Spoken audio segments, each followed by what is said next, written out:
In this video, we will show you how to do the measurements when we receive a sample. When we receive a sample of a specific component type, the first step that we do is creating a sample. What we mean by creating a sample means we are creating a logical group for a sample, an entry for a sample which belongs to a specific component type, and in that sample we are doing the measurement for all the joints in the component or in the sample. Let's say we are getting this component for measurement. So we get a normally companies measure a sample, one sample per day or one sample per shift or one sample per week. It totally depends on their customers defined requirement or process. Let's say we are measuring one sample per shift and we got a sample for this specific component type as we see in the screen in the morning shift or in the first shift, and we are going to measure that, and it is of type test comp which we created in the previous video. So coming back to the application window, when we receive a sample, first thing what we do is creating a sample. So if you look at the top right window, there are options to select the sample, select a joint, and the magnification. So what we do is, since I am creating a fresh sample, I am going to create a sample first. I click on this button, I will get a window to create a sample. If any samples are already created, it will list the samples. For creating a new sample, there's a plus button here, click on that. Here if you see, I am specifying the properties of my sample. My sample belongs to which component type? It is test comp which we created in the previous window. Which shift? Let's say I got it from shift A. Who is the welder name? These are optional. You can also specify from which robo line or which weld machine this came. You can maintain in the master a list of robo lines that you have, and you can specify from which robo line this sample came. So by default, this will create a default unique name. You can see the component name, the date, and the shift year. Or I can manually change the shift. So anybody looking at this sample knows that this sample belongs to the component test which is created on 11th May 2020 for shift A. So I'm clicking a button. Now I will select this. So this is sample I am going to measure. Now under the sample, if you remember the previous video, we have created only one joint, and we are planning to use that one joint template for measuring all these joints in this sample. You can also, as I said before, you can also create separate joint templates for each of these joints and select those corresponding joint template to measure that specific joint. It is totally depends on you. There are no hard rules on that. So right now, since we have only created one joint, if you click on that, it will list as job one. It's a generic name. Since I am create only one joint template for everybody, I just gave a generic name. I'm selecting that. Now I have to select the magnification. In a normal process, at this point, we select the magnification and we will be playing the camera. There is a button to play the camera. Here we are only showing the application, so we are not showing the microscope or camera part. But the normal process will be, when you click on the play camera button, it will open up a video showing the component that is placed under the microscope. By this time, you have already cut this component into smaller pieces, isolating each joint, and each joint you might have cut using an abrasive cutting machine to get the cross section. You might have finished the polishing to remove all the lines and other impurities on that. you might have etched it and placed it under the microscope. So we have 15, 20 joints here. You will have 20 pieces in front of you on your table. And you have placed the first joint. Let's say you have placed this joint WJ206 cross section under the microscope. So when I play the camera, this click the button and play the camera, the microscope will show a magnified image on this screen, a live video. If the component is small, you might have to increase the magnification. If the component is big, you may need to reduce the magnification. The idea is to get the screen, the video size, at least 50 to 60% should be the component, so that you can see both sheets. You can see the weld bead clearly and the boundaries and the isolated weld bead area correctly. Once you then you can do the focusing on the microscope, so that your image on that you see on this video will be clear and sharp. Once you have set the microscope correctly and selected the right magnification, you have to select the same magnification here. If you have selected 16x at the microscope, you have to select exactly 16x. If it is 20x, you have to select 20x here. Right now we have only calibrated for 2 magnifications. Typically, we will do the calibration for all magnifications. If you make a mistake here, for example, if you have selected 10x on the microscope, but I selected 16x on the software will work. It will capture the image. You can do the measurements, but your result will be incorrect. So this is very important, that whatever magnifications you have set on the microscope, the same magnification should be set here. So when you're playing the camera, you can see the video here, and when we click this snap button, it will snap the image and an icon will be shown on this right window. Right now what we do is we also have an option to load an image. So we will load an image. Let's say we will load this image.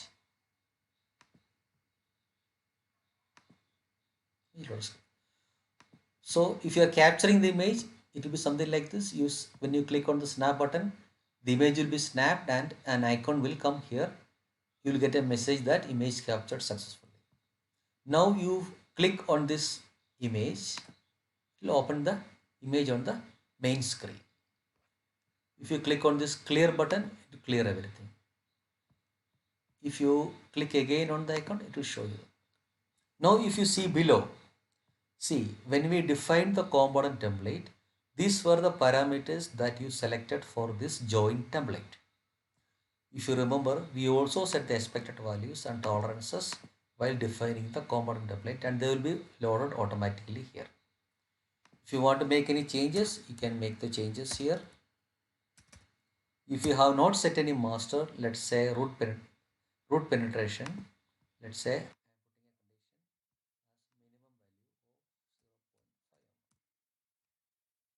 so you can set the expected values and tolerances at the master level, and also, or you can set it during the runtime. Also, if there are any changes to these values, you can change it at this point. Now we will do the measurement. If you see, you have given software has given a lot of features here on tools like creating a line, creating a circle, creating an arc, curve, closed curve, angle, points. The buttons that are below are used for profile measurements, are not applicable for welding measurement, which we will not be discussing here. The pointer is for changing the mode. For example, if you are clicking on the line button, it will ask for a color. With what color you want to create a line. So these tools you use to define the boundaries, and after defining the boundaries, you will measure the distance between the boundaries. Select the boundaries and do the measurements here, which you will see in the for the rest of the video.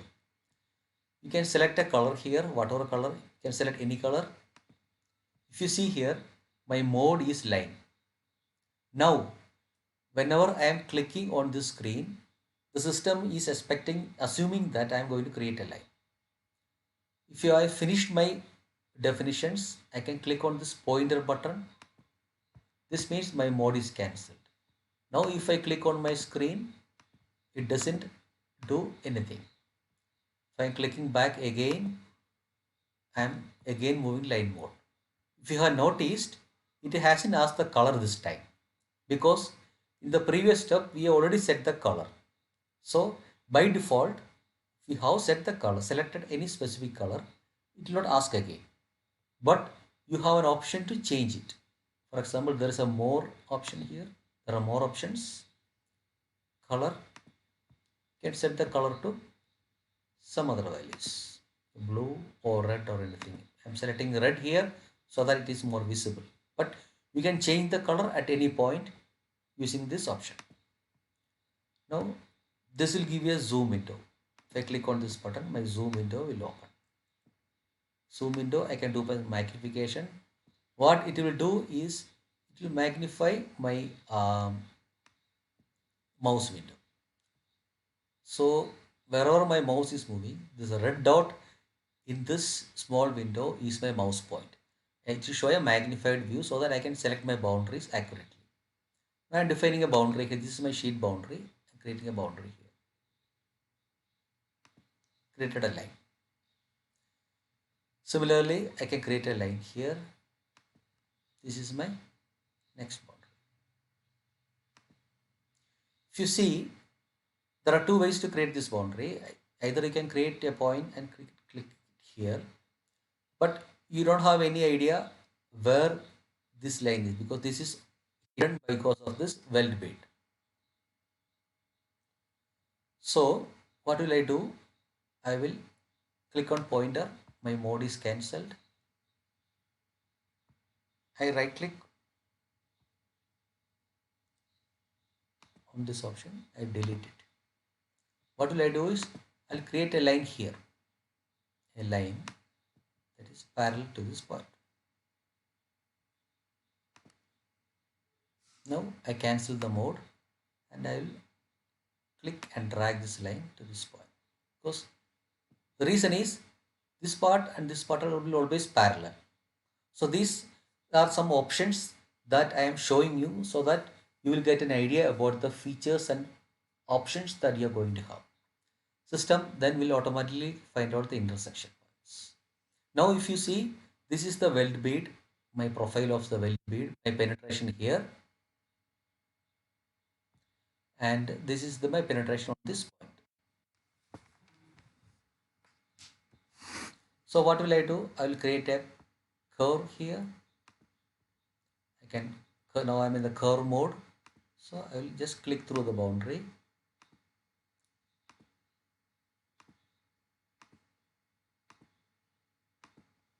I right click and end the curve.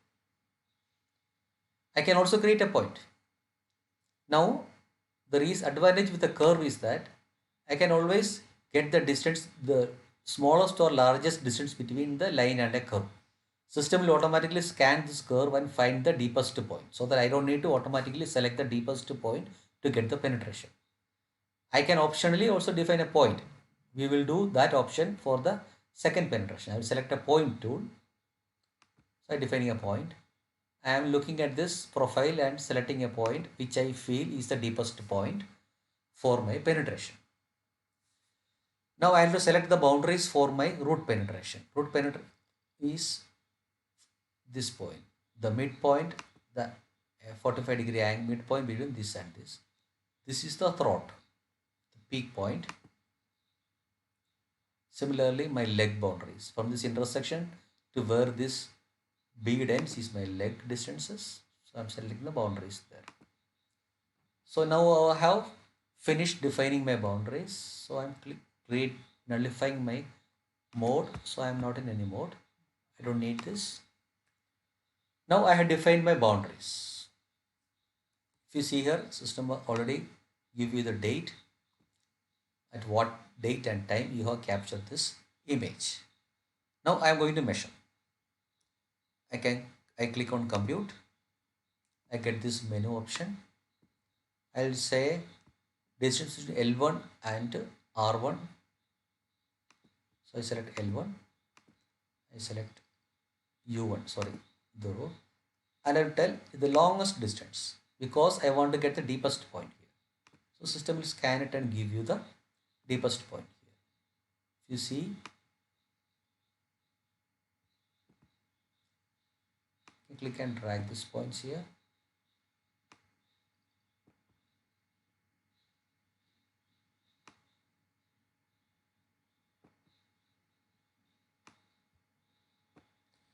If you see,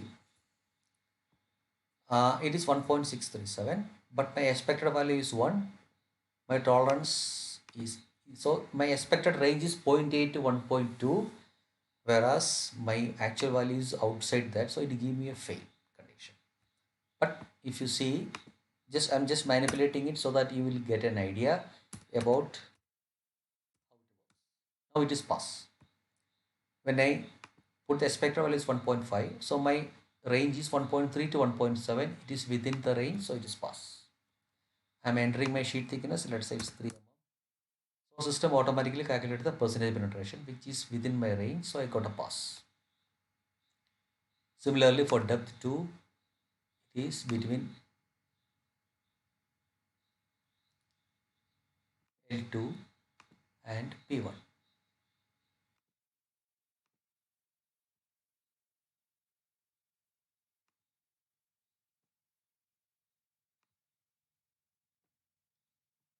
So it is pass. Thickness, let's say, and again, let's say 3 mm. But now it is 34% below my range. So, but if I am changing it, similarly, you can measure all the parameters. You can basically, you are doing selecting the compute, selecting the boundaries, and doing the measurements. There is also another option to do the measurement without any boundaries. That is direct method. For example, I'm just trying to giving a demonstration. Let's say I'm measuring the, I'm using direct method. I click on direct method. If I click between 2 points, it will show the values. It will populate it here. See if it will populate it here. So if I clearing it, it will get deleted. If I click on direct means, I click on the start point, I click on end point, it will give you the distance between that. You don't need to define any boundaries. So you can measure that way also. So once you have completed your measurements, what you do is you will save this work. I am not measuring the rest of the part. To save the component, view edit work detail, you click on that. Now look at this point. Here in the reference, if you see, I have created a generic joint template job 1 and using that to measure all my joints in this component. But at the time of saving, I am telling the system this measurement is for WJ206, which by default it came because we have set that in the master. So again WJ206, motor robo weld machine. If you see from the component template, already my master data came. There are some optional features you can add it, created by or approved by. Any remarks if you want, you can put it. And if you click on the save, work saved. So this will save permanently in the database in the system. So if you look at the images tab, that image is disappeared. You can find that in the works tab. See, if you click on that, it will open again with the image with the boundaries, and this will show you how you did the measurement. This can be recalled anytime, even after 3 months, 6 months, 1 year or 2 year or 5 year. As long as you don't delete this data from the system, this will remain in the system. The advantage is that if you get any non-compliance from your customer and if there's any audit, you can go back to that specific date. If you look here, there is a from and to date. By default, it will be 2 days. Whichever date is, it is. You can always go to any previous date and see the samples you have done measured at that date. So if you have any non-compliance that you have got for, let's say, on March 5th component, you can always go to March 5th and see the samples that you have measured at Marsmith. Open that work and see if there are any issues or any measurement done wrongly. This is the advantage with our system. This is a unique feature of our system where we will keep a record of all your measurements. That means you will have the historical data. If you have the historical data, you can always do some SPC reporting and do some analysis on your data. As well as you can always go back and see if there was any non-compliance or audit comes. You can always go back to that specific date, open the work, open the sample, open the work you have done and see if there were any issues or any mistakes or anything that you need to improve in your process. So since you have saved the work, you can clear it here. So it will remain here. So if you select the sample, what some today, you select the joint today, it will show you the works. See, click on that, it will be open. Now if you want to create a report only for this joint, there are different types of joints, reports. You can create a report at joint level, or you can create a report at a component level, means a report which has the data for all the joints, or a report only for a specific joint. Now if you want to create a report for this, you can click on view edit work details and click on the create report button. This will create a report in PDF format or Excel format, whichever you have set in your master data, which will show the results. In another video, we will show you the different reports and report formats that our Well-Dai system supports.